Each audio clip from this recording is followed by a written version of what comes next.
Start करें। आज start कर रहे हैं हम अपने क्रैश कोर्स 12th केमिस्ट्री की सेकंड क्लास। तो फर्स्ट क्लास में क्या सीखा था हमने? फर्स्ट क्लास में सीखा था हमें एक माइंड मैप जो हमें एक डायरेक्शन देता है कि किस तरह से हमें कौन से टॉपिक को किस पोजीशन पे किस तरह से करना है। यहाँ तक समझ आ गया होगा शायद। और दूसरा ये क्रैश कोर्स नहीं, हमने एक इसे मैजिक कोर्स बनाया है जिसमें सब एक चीज हर एक चीज मिलेगी। आपको पढ़ना कैसे, आपको सीखना कैसे और डायरेक्शन में क्वेश्चन कैसे आते हैं, सब कुछ एनालाइज करके मैं आपको सिखाऊंगा एक अलग वे से। मैंने पहले ही बोला था फर्स्ट वीडियो में हम ऐसा कुछ करेंगे जो सबसे एक अलग हो, एक अलग प्रोवाइड करेंगे, ऐसा वे प्रोवाइड करें कि हम एक सबसे बेटर करने की पूरी कोशिश करेंगे और हम इंशाल्लाह करेंगे भी। ठीक है, यहाँ तो समझ आ गया।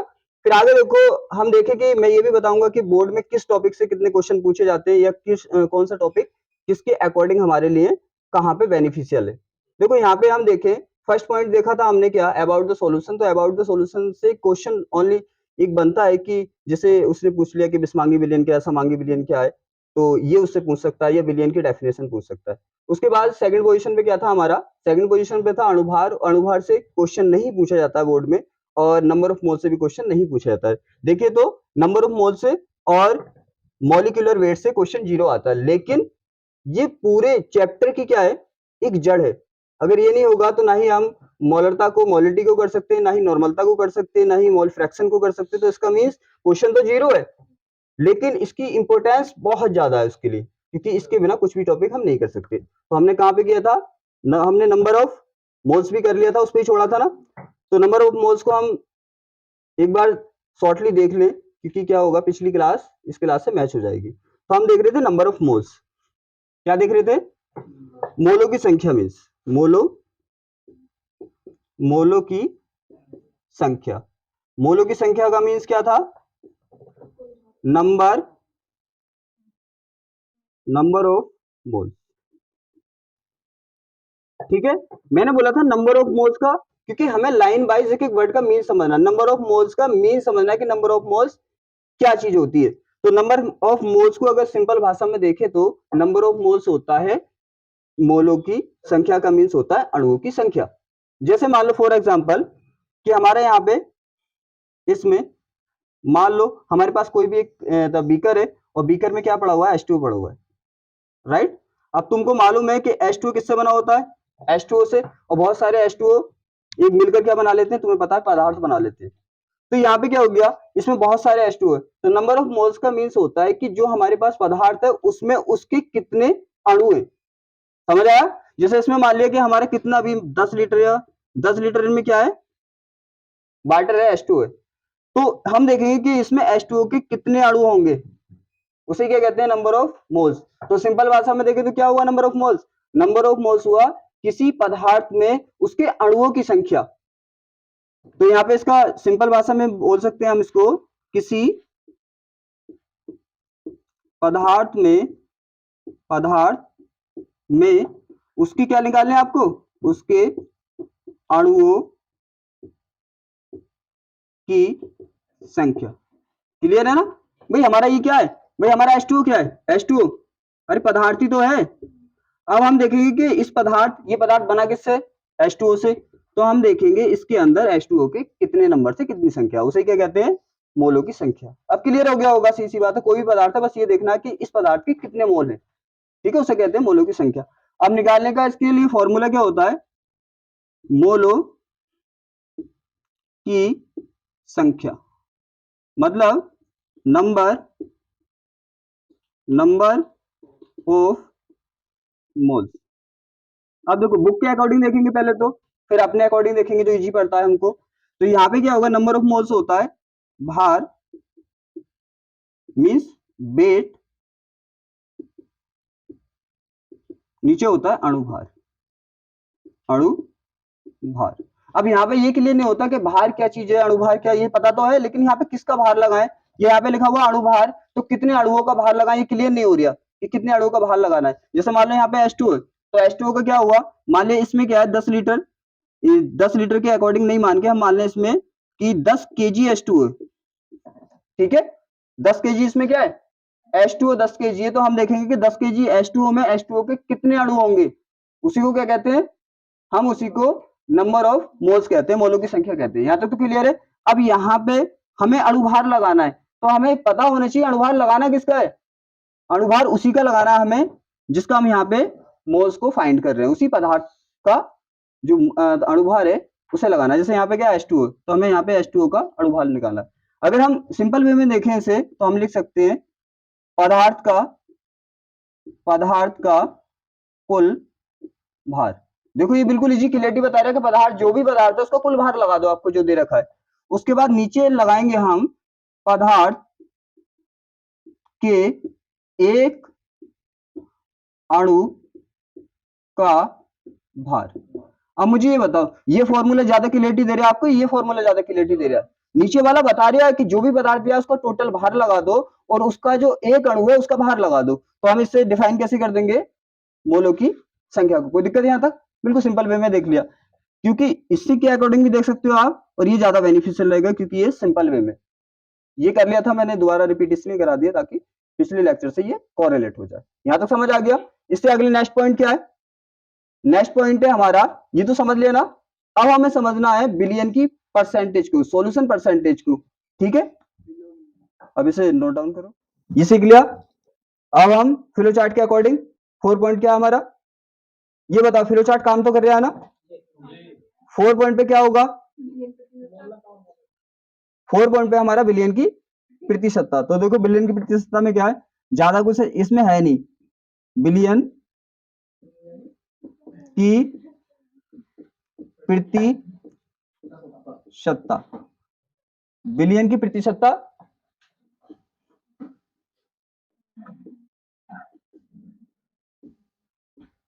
परसेंटेज ऑफ सॉल्यूशन,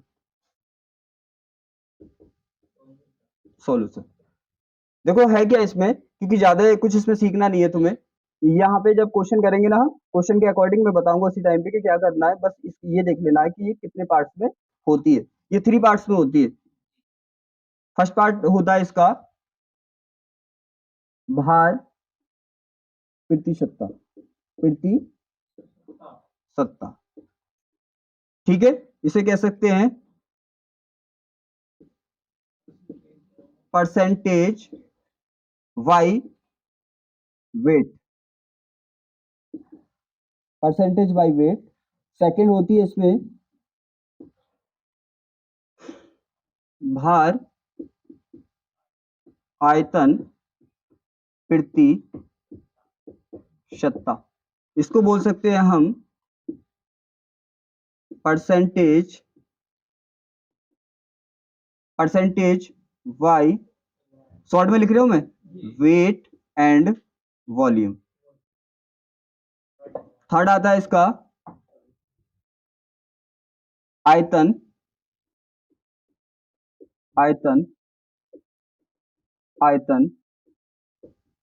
प्रतिशतता,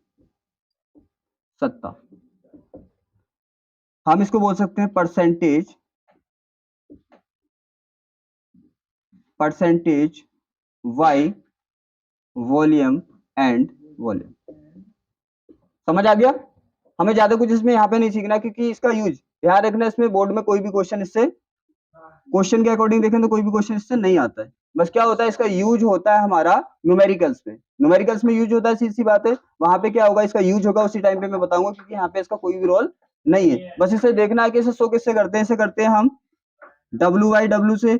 तुम्हें पता है, नाम से क्लियर हो रहा है किसके अकॉर्डिंग है, भार के अकॉर्डिंग। तो इसमें क्या आएगा, ओनली भार आएगा। इसमें आपको दिख रहा है भार एंड आयतन। देखो जिस फ्लो में ये चल रहा है ना, जिस फ्लो में नेम चल रहा है उसी फ्लो में आपको लेना है।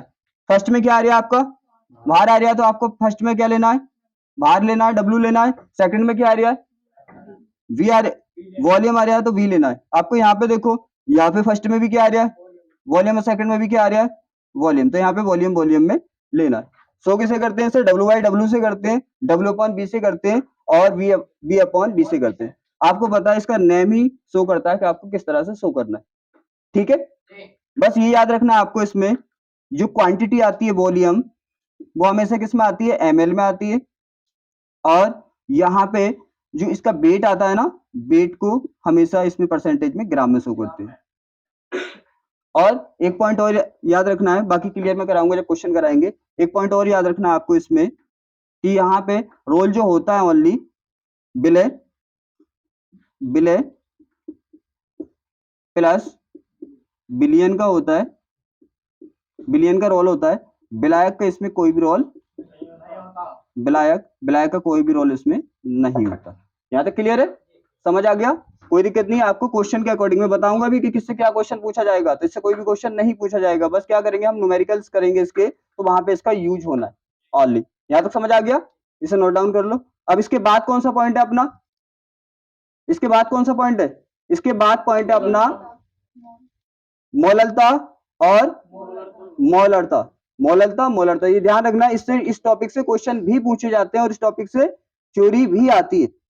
अब मैं बताऊंगा, हाँ इससे न्यूमेरिकल भी आते हैं और सीधी बात है थ्योरिकल भी आते हैं, इंपोर्टेंट है ये। ठीक है, इसे नोट करो। इसके बाद कौन सा पॉइंट था हमारा, फ्लो चार्ट के अकॉर्डिंग देखिए, इसके बाद कौन सा पॉइंट था हमारा, था इसके बाद मोलरता एंड मोललता। तो पहले हम देखेंगे मोलरता को, पहले देखेंगे हम मोलरता।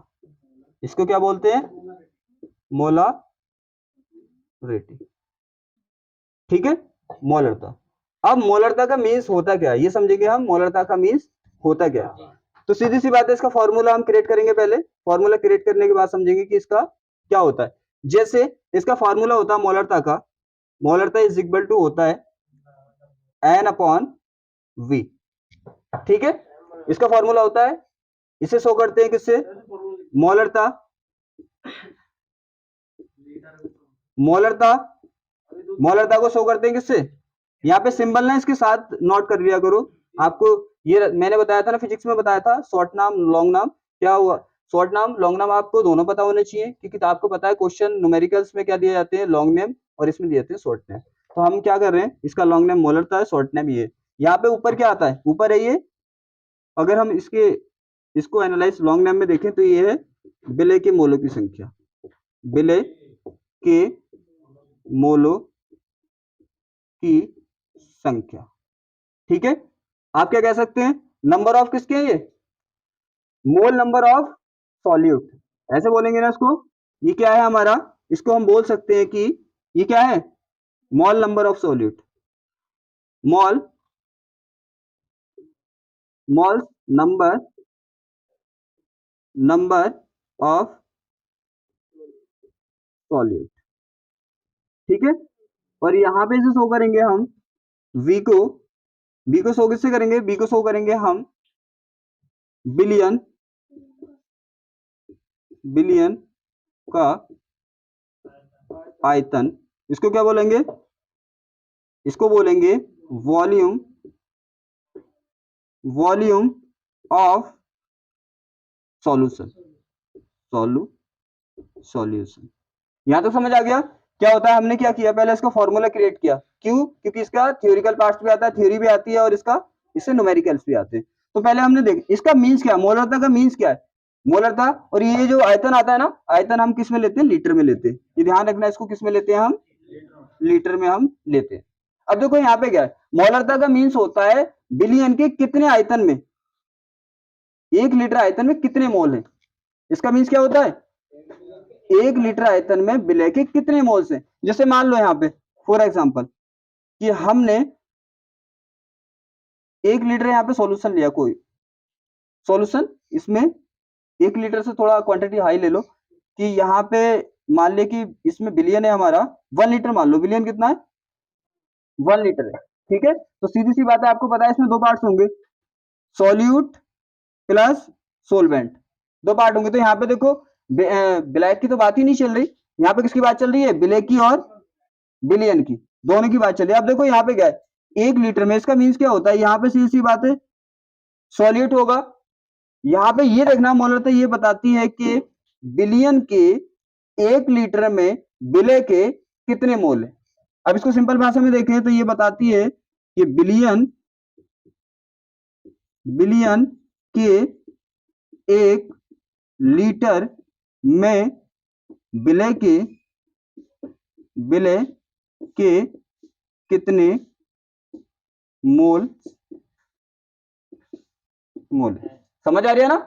मोलरता की सिंपल डेफिनेशन है कि इस हमें ये बताती है कि 1 लीटर बिलियन में विलय के कितने मोल है।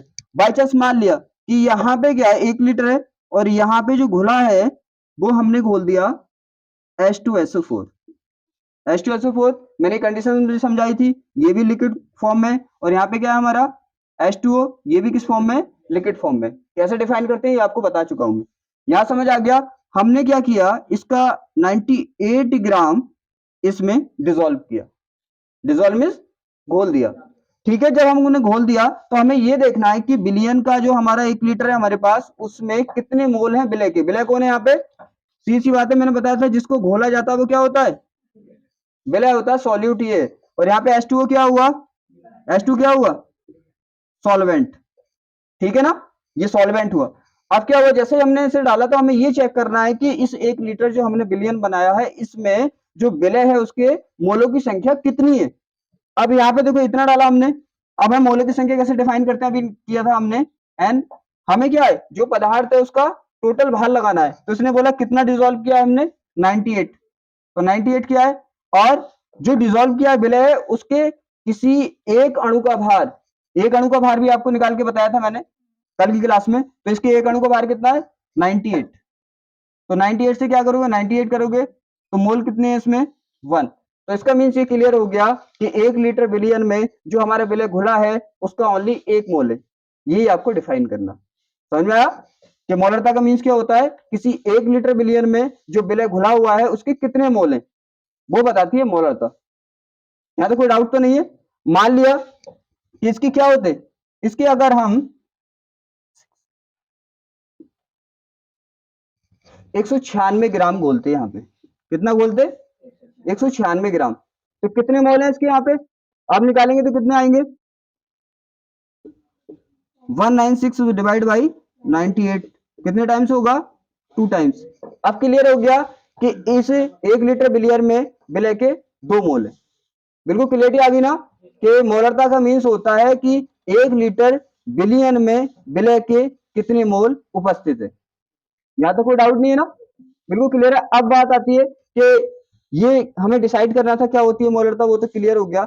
अब मैंने बोला था बोर्ड में से थ्योरिकल क्वेश्चन भी आता है, न्यूमेरिकल भी क्वेश्चन आता है। अब थ्योरी लिखनी है इसकी, ठीक है, थ्योरी लिखे। मैंने फिजिक्स में एक तरीका बताया था आपको थ्योरी लिखने का, और एक एग्जाम्पल भी बताया था। ये क्या होता है, मैंने एग्जाम्पल उसी रिपीट करता हूँ ताकि आपको डिसबैलेंस ना हो। मैंने बोला था कि हमने ईंटें लेते हैं हम, और मसाला लेते हैं, उसको एक लाइन में लगा देते हैं, तो उसी का नाम हमने क्या दे दिया, दीवार दे दिया। समझ आ रहा है ना, हमने क्या ली, ईंटें ली और मसाला लिया, उसकी एक लाइन बना दी, तो उसको क्या नाम दे दिया हमने, दीवार नाम दे दिया। इसका मीन्स क्या होगा, किसी मटेरियल को किसी कंडीशन में लगाने को ही हम कोई नया नाम दे देते हैं। अब यहाँ पे देखो, विलय के मोल लिए और बिलियन का आयतन लिया, इसे रेशियो में लगा दिया, उससे कनेक्ट करो, उससे एग्जांपल से जनरल लाइफ वाले क्या था, वहां पे हमने मसाला लिया, ईंटें ली, उनको एक लाइन में लगा दिया, उसको नाम दे दिया दीवार। यहाँ पे देखो, यहाँ पे हमने विलय के मोल लिए और बिलियन का आयतन लिया, इसे रेशियो में लगा दिया और इसे नाम दे दिया मोलरता। समझ में आ गया, बिल्कुल सिंपल है। तो हम क्या कह सकते हैं भाई, हम उसकी थ्योरी कैसे लिख सकते हैं, दीवार की थ्योरी लिख सकते हैं हम कि मसाले और ईंटों की एक लाइन को ही दीवार कहते हैं। लाइन को दीवार ही तो कह रहे हैं हम, रियल में क्या था, मसाले की और ईंटों की एक लाइन बनाई थी हमने, उसी को दीवार नाम दे दिया। इसी तरह से हम कह सकते हैं कि विलय के मोलों की संख्या तथा बिलियन के आयतन के रेशियो को ही हमने नाम दे दिया मोलरता। ठीक है, तो थियरी कर दे। अब देखो क्या बोलेंगे हम बोलेंगे विलय के मोलों की संख्या तथा बिलियन के आयतन के अनुपात को बिलियन की मोलरता कहते हैं।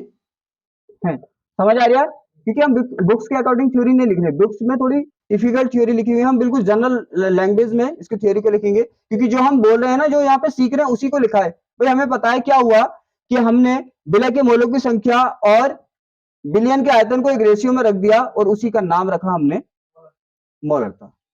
कोई डाउट? जैसे फॉर एग्जांपल मान लो कि हमने बहुत सारे पार्ट्स लिए, डिस्प्ले ली, बैटरी ली, उसको एक कॉम्बिनेशन में बना दिया और उसका नाम रख दिया हमने फोन। समझ आ रहा है? यहाँ पे भी वही एग्जांपल देखो, हमने क्या लिया, बिलियन के मोल लिए और बिलियन का आयतन लिया, उसे एक रेशियो में रख दिया और उसी को नेम दे दिया हमने मोलरता। बिल्कुल क्लियर है ना? तो जो नेम दे रहे हैं और इसी के अकॉर्डिंग हम थ्योरी को यहाँ पे लिख रहे हैं। क्या हमने बताया कि हमने बिलियन के मोलों की संख्या और बिलियन के आयतन को एक रेशियो में रखा है और उसी को हम मोलरता बोल रहे हैं। तो जो हमने यहाँ पे सीखा वही यहाँ पे नोट डाउन कर दिया। केमिस्ट्री फिजिक्स में मैंने बोला था हम क्या करेंगे, प्रैक्टिकली करेंगे, जो हम सीखेंगे उसी को अपनी लैंग्वेज में उसकी थ्योरी बनानी है, हमें कॉपी नहीं करनी किसी भी तरह, चाहे वो बुक की हो किसी की भी हो, हमें क्या करना है, एक सिंपल वे करना है। यहाँ तक क्लियर है? यहाँ तक क्लियर है ना? तो हमने सीख लिया थ्योरिकल टाइप्स, अब हम सीखेंगे न्यूमेरिकल्स भी इस पे पूछे जाते हैं, बोर्ड के एग्जाम में न्यूमेरिकल भी पूछे जाते हैं, थ्योरिकल। तो थ्योरिकल तो समझ में आ गया, अब हम देखेंगे इसे बोर्ड के एग्जाम के अकॉर्डिंग न्यूमेरिकल कैसे पूछे जाते हैं। ठीक है, इसे नोट करो। अब देखो हमने हिंदी में देख लिया डेफिनेशन को, हम इंग्लिश में भी उसी के अकॉर्डिंग कर सकते हैं कि मोलारिटी की डेफिनेशन क्या होती है, the ratio of mole number of solute and volume of solution is called molarity. ठीक है, हमने क्या किया है, हमने डेफिनेशन को कैसे किया, मॉडिफाई करके अपने साइड से लिखा हुआ है। अब हमें समझना है कि नीट के अकॉर्डिंग भी देखा जाए तो इसे अच्छा टॉपिक है, नीट हो चाहे बोर्ड एग्जाम हो, इसमें से क्वेश्चन आते हैं, सीधी सी बात है, मोलारिटी में से हमें देखना है कि न्यूमेरिकल्स के अकॉर्डिंग किस तरह से ये बेनिफिशियल है। हमने देखा मोलरता का फॉर्मूला क्या होता है हमारे पास, m is equal to N upon V. ठीक है, हम समझेंगे ml के अकॉर्डिंग भी और लीटर के अकॉर्डिंग भी, क्योंकि जो हमारी बुक्स है ना उसमें बड़ा अलग तरीके से क्वेश्चनों को दे रखा है, हम करेंगे एक सिंपल वे में, एक अपने साइड के न्यू फॉर्मूले के अकॉर्डिंग। यहाँ पे क्या है, हमने लिया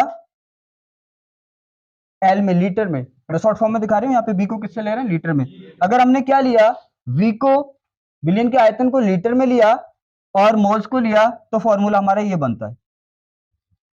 ठीक है, अब हमें मालूम है कि हमारा n इज इक्वल टू क्या होता है, मोलों की संख्या क्या होती है, तुम्हें पता है, अभी लिखा था मैंने, विलय के मोल, जिसके मोल निकालेंगे ऊपर भार लेंगे उसका और उसी का अणुभार नीचे लेंगे। भार किसका लेना है हमें, किसके मोल है ये, विलय के, तो हम क्या लेंगे, विलय का भार, और कितना भार, कुल भार, और क्या लेंगे, विलय विलय का अणुभार, अणुभार, या मेरे अकॉर्डिंग क्या कह सकते हैं हम, विलय के एक मोल का, विलय के एक जो अणु है, जो एक अणु है ना, तो विलय के एक अणु का भार। यहां तो समझ आ रही है कि क्लियरिटी के साथ है अपना, वो अनक्लियरिटी थी थोड़ी उसमें, तो हम ऐसे शो कर सकते हैं इसको। तो हम इसको क्या करते हैं, देखो क्या होता है, हम स्मॉलर कैपिटल से शो करेंगे यहाँ पे, मालूम है क्यों, क्योंकि आपको मालूम है विलय की क्वांटिटी क्या होती है, स्मॉल होती है, तो उसको शो करेंगे स्मॉल सिंबल से, और ब्लैक की क्वांटिटी क्या होती है, हाई होती है, तो उसे कैपिटल ज्यादा होती है तो उसे कैपिटल लेटर से। तो यहाँ पे विलय के भार को तुम्हें पता है, सिंबल तो सी सी बात है, डब्ल्यू ही होता है इसका, लेकिन आपको क्या करना है, यहाँ पे स्मॉल का यूज करना है, क्योंकि विलय की क्वांटिटी स्मॉल होती है। तो यहाँ पे क्या किससे शो करेंगे, स्मॉल डब्ल्यू से, और अणुभार को शो करेंगे इसके स्मॉल एम से। ठीक है, स्मॉल एम से, तो सीधी सी बात है, हमारा फॉर्मूला बनता है N is equal to W upon M, ये बनाना। अब देखो क्या होता है, यहाँ पे ध्यान रखना, अभी हमारे किस में चल रहा है, ये लीटर में है, तो लीटर तब निकालना है इसे। अब एक बात बताइए आप कि यहाँ पे डब्ल्यू की वैल्यू किसके बराबर है, डब्ल्यू अपॉन एम के। मैंने बोला था जिसकी वैल्यू जिसके बराबर है, चाहे वो न्यूमेरिकल्स वैल्यू है चाहे वो हमारी सिंबल वैल्यू है, उसकी जगह उसकी वैल्यू पुट कर सकते हैं। तो एन किसके बराबर है, डब्ल्यू अपॉन एम, तो जहां पे हमारा एन है वहां पे क्या पुट कर सकते हैं हम, डब्ल्यू अपॉन एम। यहाँ पे फॉर्मूले में आप क्या करें, डब्ल्यू अपॉन एम, और इस सिंबल को हम थोड़ा सा क्या बनाएंगे, बड़ा बनाएंगे, जिससे हमें डिफाइन करने में प्रॉब्लम नहीं रहेगी कि किसके नीचे है, ये वाला सबके लिए, टोटल के लिए, और यहाँ पे क्या है, वी। अब देखो होता क्या है, हमको मालूम है कि जिसके नीचे कुछ नहीं होता, डिनोमिनेटर नहीं होता, उसके नीचे हम डिनोमिनेटर मतलब हर 1 मान लेते हैं। तो 1 किसके नीचे मानना है आपको पता है। इसके पास तो क्या है, इसके पास नॉमिनेटर भी है डिनोमिनेटर भी है, इसके पास डिनोमिनेटर नहीं है, तो यहाँ पे हम क्या मानेंगे 1 मानेंगे। यही डिफाइन करने के लिए आप इसको थोड़ा लेंथी बनाया करो, ठीक है। यहाँ पे क्या होगा, आपको ये तो जानते हैं 4 की मल्टीप्लाई फर्स्ट से होती है और थर्ड की मल्टीप्लाई सेकंड से होती है। तो हमारे पास फॉर्मूला क्या होगा, फॉर्मूला होगा W अपॉन M और इसको क्या करेंगे DL। ये फॉर्मूला होगा हमारा जब बिलियन के आयतन की जो क्वांटिटी होगी वो लीटर में दे रखी होगी। अगर इस क्वांटिटी को उसने क्या कर दिया ml में कर दिया, तो बुक्स में क्या होता है, बुक्स में दे रखा है, देखा है मैंने कि उससे पहले वो लीटर में कन्वर्ट करता है, ठीक है, फिर क्वेश्चन को करता है। लेकिन हमें ऐसा नहीं करना, अगर उसकी क्वांटिटी ml में होगी तो हम डायरेक्ट फॉर्मूला अपने साइड से यूज करेंगे, m is equal to W upon m v ml। देखो ये स्मॉल में इसलिए लिख रहा हूं पहचान के लिए, यहाँ पे v किस में, स्मॉल में, यहाँ पे किस में, लीटर में। तो हम यहाँ पे पुट अप करेंगे 1000। कोई प्रॉब्लम नहीं, हमें क्या करना, हमें तो डायरेक्टली वैल्यू पुट करनी है। तो जब मैं क्वेश्चन कराऊंगा देखो कितना इंटरेस्ट आएगा इन फॉर्मूले से करने में। यहाँ पे समझ आ गया, तो ये लीटर का हुआ, ये ml का हुआ, ठीक है ना। अगर आपको ये भी फॉर्मूला किसमें दे रखा है, यहाँ पे बाई चांस ऐसे, बाई चांस क्या है, ये ऐसे दे रखा है उसने कि m is equal to n upon, और ये v किसमें, v हमारा ml में, तब हमें यहाँ पे भी 1000 से मल्टीप्लाई करनी। दोनों समझ आ गए। अगर हमारे पास विलियन विलियम और इसके टर्म्स में भी दो फॉर्मूले है ना, देखो क्या है, ml में होगा इसका यूज करेंगे और इसका यूज करेंगे, थर्ड में क्या होगा, अगर नहीं होगा तो फोर्थ में इसका यूज, 3 में इसका यूज करेंगे और यहाँ पे 4 में इसका यूज। तो हमारे पास कितने फॉर्मूले यहाँ पे हुए, 1 2 3 एंड 4। और कैसे यूज करते हैं आपको न्यूमेरिकल्स कराऊंगा, मैं बताऊंगा, बहुत ही इंटरेस्ट आएगा इनको, ठीक है। चारों फॉर्मूलों को आपको क्या करना है, नोट डाउन करना है, नोट डाउन करो। यहां तो समझ आ गया। अब नेक्स्ट पॉइंट क्या है हमारा, नेक्स्ट पॉइंट है हमारा मोललता। फ्लो चार्ट से देख रहे हो ना, मोललता देखो, फ्लो चार्ट कितनी अच्छी डायरेक्शन दे रही है। क्या करना है आपको, फिर इसके बाद क्या करना है, तो इसको बोलते हैं क्या, मोला। अब देखो वहां पे क्या था, मोलरता का मीन्स समझा था हमने, क्या था मोलरता का मीन्स, मोलरता का मीन्स था कि 1 लीटर बिलियन के आयतन में विलय के कितने मोल से। यहां पे थोड़ा डिफरेंट है, यहां पे इसका फॉर्मूला क्या होता है, यहां पे इसका फॉर्मूला होता है, इसको शो करते हैं हम स्मॉल एम से। किससे शो करते हैं इसे, स्मॉल एम से शो करते हैं। मैंने बोला इसकी थ्योरी क्या होगा, हम प्रैक्टिकली निकालेंगे। यहां पे क्या होता है, m इज इक्वल टू क्या होता है, m is equal to n upon W, ठीक है। और यहाँ पे केजी में, कितने में, केजी में। यहां पे क्या होता, मोलरता का मीन्स था कि बिलियन के 1 लीटर में विलय के कितने मोल है, ठीक है। यहां पे मोलरता का मीन्स है विलायक के 1 किलो में। देखो ध्यान करो, वहां पे बिलियन की बात चल रही थी, यहाँ पे किसकी बात चल रही है, विलायक की। तो यहाँ पे इसका मीन्स है कि विलायक के 1 केजी में बिलियन के कितने मोल है।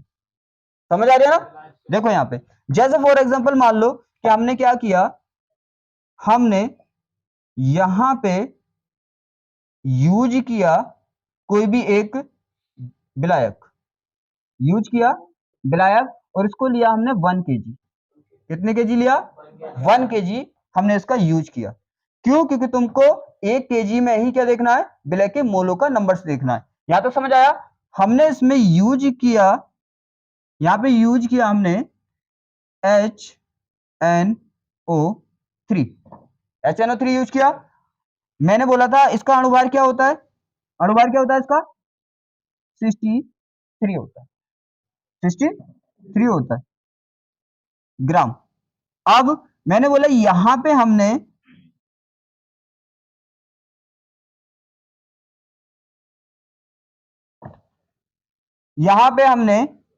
यहां पे यूज किए HNO3 के कितने, 189 ग्राम, इतने ग्राम यूज किए। तो ये क्या हुआ, इसका मोलों की संख्या मैंने निकालना बताया आपसे। क्या करना, ऊपर जिसके भी आप मोल्स निकाल लें, चाहे आप विलय के निकाल लें चाहे आप विलायक के, क्योंकि मोल्स की नंबर्स किसी का भी डिफाइन किया जा सकता है, चाहे वो हमारे पास विलय है चाहे हमारे पास विलायक है, जिसकी जरूरत होगी उसका हम डिफाइन कर सकते हैं। तो सीधी सी बात है, जिसका हम मोल डिफाइन करेंगे, चाहे वो विलायक हो चाहे वो विलेय हो, क्या करेंगे, उसके टोटल वेट को ऊपर ले लेंगे और उसके किसी एक मोल के, किसी एक अणु के वेट को नीचे ले लेंगे। ये लिखाया था मैंने। तो क्या करें, हम इसके मोल से निकालने, हमें इसका टोटल वेट कितना है, ये क्या है, देखो टोटल वेट है, और ये क्या है, इसके एक मॉलिक्यूल का वेट। आपको पता है फॉर्मूले में क्या करते हैं हम, किसी के भी moles, number of moles find करने होते हैं, उसका यहाँ पे टोटल वेट लगाते हैं हम, और एक यहाँ पे क्या लगाते हैं, वन मॉलिक्यूल जो होता है उसका उसका वेट लगाते हैं। तो टोटल वेट कितना है इसका 189, एंड यहाँ पे कितना है इसका 63। कितने बार डिवाइड होता है, ये 3 बार। इसका मीन्स क्लियर हो गया कि विलायक के 1 केजी में विलय के 3 मोल्स है। तो यही हमें डिफाइन करना है, क्या डिफाइन करना है कि विलायक के 1 केजी में विलय के कितने मोल्स हैं, उसको हम क्या कहते हैं, मोललता कहते हैं। समझ आ गया ना। इसको जनरल लैंग्वेज में देखो क्या हो सकता है, ये कि विलायक विलायक के 1 केजी में विलय के मोलों की संख्या। समझ आ गया। सिंपल मीन्स क्या है, मोललता का सिंपल मीन्स है कि विलायक के 1 केजी में विलय के कितने मोल्स है, उसको हम क्या कहते हैं, मोललता बोलते हैं। अब देखो, मैंने आपको डेफिनेशन लिखने का एक न्यू वे बताया, न्यू वे बताया ना, इसको मैं रफ कर दूं, ठीक है, ये समझ आ गया होगा, इसको रफ कर दूं। अब देखो आगे क्या देखेंगे, आगे देखेंगे यहाँ पे यूज क्या होता है। यूज देखो यहाँ पे क्या होता है, यहाँ पे एन को क्या बोलते हैं, आपको मालूम है, स्मॉल एन। स्मॉल स्मॉल किसके लिए यूज कर रहे हैं हम, स्मॉल यूज कर रहे हैं विलय के लिए। चाहे उसका वेट होगा तो स्मॉल डब्ल्यू का यूज करेंगे, उसके मोल्स होंगे तो स्मॉल एन का यूज करेंगे, क्योंकि नंबर ऑफ मोल्स को हम एन से रिप्रेजेंट करते हैं। समझ आ गया, किससे रिप्रेजेंट करते हैं, नंबर ऑफ मोल्स को एन से रिप्रेजेंट करते हैं। यहाँ पे क्या होगा, आपको मालूम अभी लिखाया था, स्मॉल एन का मीन्स क्या होता है, ये होता है विलय के मोलों की संख्या, ठीक है, की संख्या। और यहाँ पे क्या है, यहाँ पे है विलायक का भार। आपको दिख भी रहा है किसमें विलायक का भार, केजी में, ठीक है, मैं शॉर्ट में लिख देता हूँ, विलायक का भार केजी में, यही तो है। अब हमने क्या किया, देखो मैंने बोला था किसी को नाम देते हैं अपने, एग्जांपल अभी बताया था मैंने, हमने क्या किया, हम इसको बोल सकते हैं ना कि हमने क्या किया, विलय के मोल्स लिए, विलय के क्या लिए, मोल्स लिए, और विलायक का भार लिया और उसको किस में रख दिया, एक रेशियो में, एक अनुपात में लगा दिया, और उसको हमने क्या नाम दे दिया, मोललता। समझ आ रहा है ना। हमने क्या लिया, हमने विलय के मोल्स लिए और हमने विलायक का भार लिया केजी में, और उसे क्या लगा दिया, एक रेशियो में लगा दिया, और उसको नाम दे दिया हमने मोललता। अरे ये वाली बात क्लियर है ना।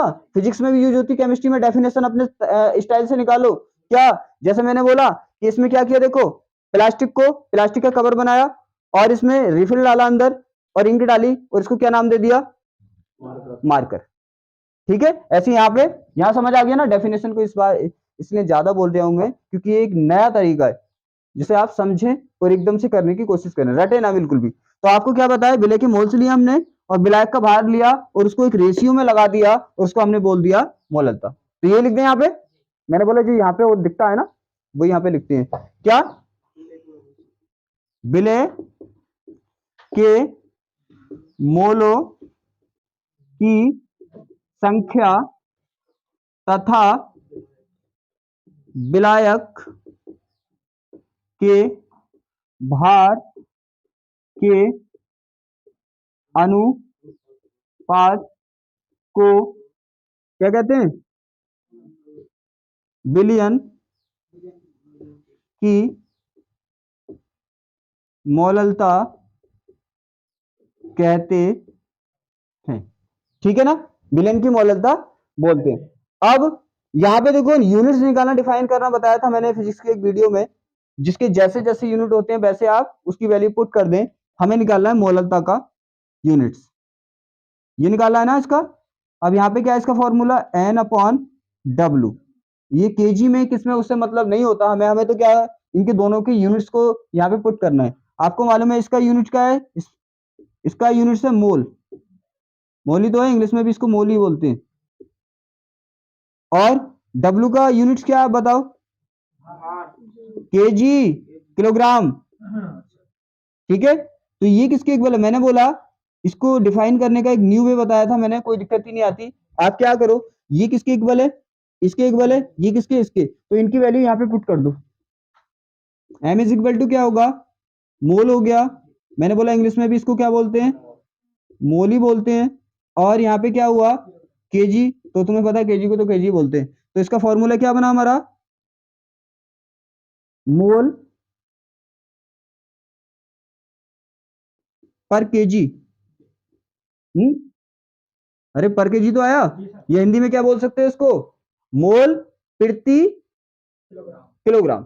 ठीक है ना, मोल प्रति किलोग्राम बोल दो इसको। ये तो इंग्लिश में हो गया। हिंदी में तो यार हिंदी इंग्लिश में सेम ही होता है ये, मात्र तुम्हें पता है यूनिट्स एक से होते हैं। इसको क्या बोल देंगे? मोल प्रति किलोग्राम।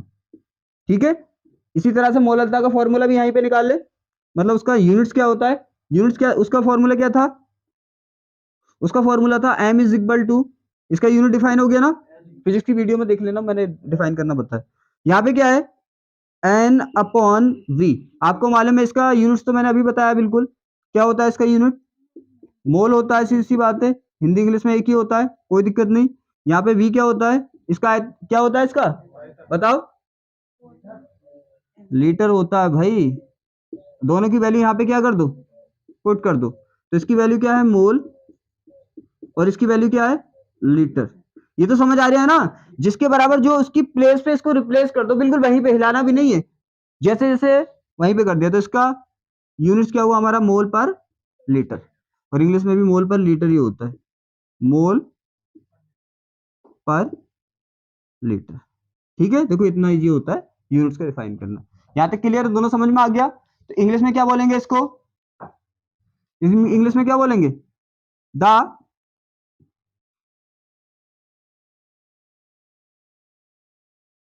नंबर मोल, हम इसको बोलेंगे the number of moles and weight of solvent, solvent is called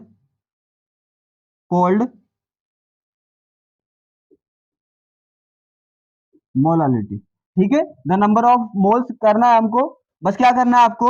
अब किस में लगे हुए हैं? ये किस में लगे हैं?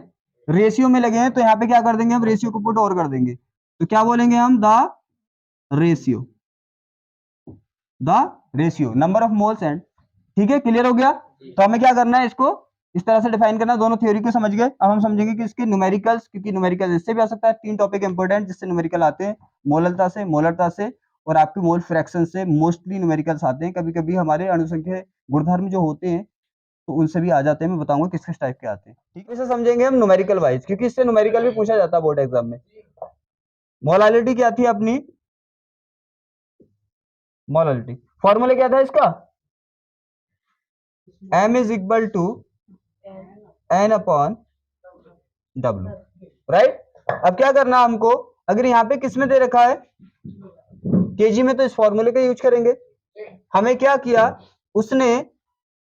यहां पे इसको केजी में ना देकर किस में दिया है? डब्ल्यू को ग्राम में दिया है, तो 1000 का यूज करेंगे। ठीक है ना, इसका यूज करेंगे। अब देखो इसको तोड़ते हैं। अगर बाई चांस क्या हुआ, नंबर ऑफ मोल्स नहीं दिए उसने, तो बुक्स वाला स्टाइल मुझे बिल्कुल पसंद नहीं आता। उसमें क्या हुआ, नंबर ऑफ मोल डिफाइन करते हैं, फिर उसको काफी टाइम लगता है। हम डायरेक्टली करेंगे। अगर उसने नंबर ऑफ मोल्स नहीं दिए बिले के, तो हम दूसरे फॉर्मूले का यूज करेंगे। हमको मालूम है कि एन इज इक्वल टू क्या होता है? एन इज इक्वल टू क्या होता है? एन इज इक्वल टू होता है स्मॉल डब्ल्यू अपॉन एम। तो यहाँ पे क्या करें? इसकी वैल्यू पुट कर सकते हैं ना। तो एम इज इक्वल टू क्या हुआ? एन की जगह किसकी वैल्यू पुट कर दें? Small W upon small M. मैंने बोला इसको क्या बनाया करो? लेंथी बनाया करो। तो यहाँ पे क्या करना है हमको?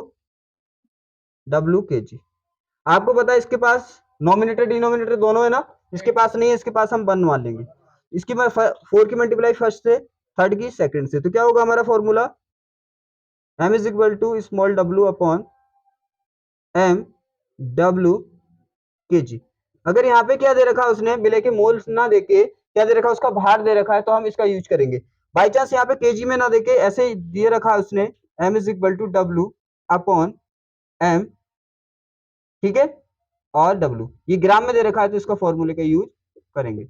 हम करेंगे एक यूनिक तरीके से फॉर्मूले को, ठीक है, और न्यूमेरिकल्स को भी। यहाँ पे हमें ज्यादा झंझट नहीं पड़ेगी, इससे करेंगे। तो कितने फॉर्मूले बने हमारे पास, 1 एंड 2 एंड 3 एंड 4, क्योंकि बोर्ड में न्यूमेरिकल इससे पूछे जाते हैं, नीट में पूछे जाते हैं इससे न्यूमेरिकल। ये मोस्टली टॉपिक है मोलरता और मोलरता। यहाँ तो समझ आ गया, क्लियर है ना, समझ लिया। आज कितने टॉपिक कर लिए हमने, आज 3 टॉपिक कर लिए। सबसे पहले क्या किया हमने, नंबर ऑफ मोल्स किया था, उसके बाद हमने किया मोलरता को, उसके बाद किया हमने मोलरता को। 3 टॉपिक समझ लिया अच्छे से, ठीक है। इन्हें अच्छे से करना है एकदम, अपने एकदम स्ट्रेंथ के साथ, हाई स्ट्रेंथ के साथ, और इसी लेवल से करना है एक अलग वे में, ठीक है। आज की क्लास हम यही खत्म करते हैं, फिर नेक्स्ट क्लास होगी कल।